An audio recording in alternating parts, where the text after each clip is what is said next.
A community of learners is formed when people learn from participating in a shared effort within a group. This benefit of collaboration allows people to learn from each other openly in a communal space that allows for effective outcomes.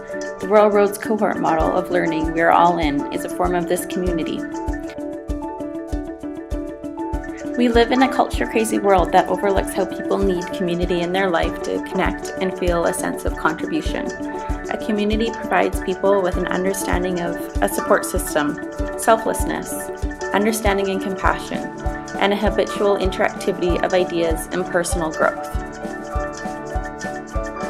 Communities provide ideas with knowledge, passion, creativity, sustainability, and a holistic perspective. These ideas are then fueled with the strength of inclusiveness, which elevates these ideas to lift off.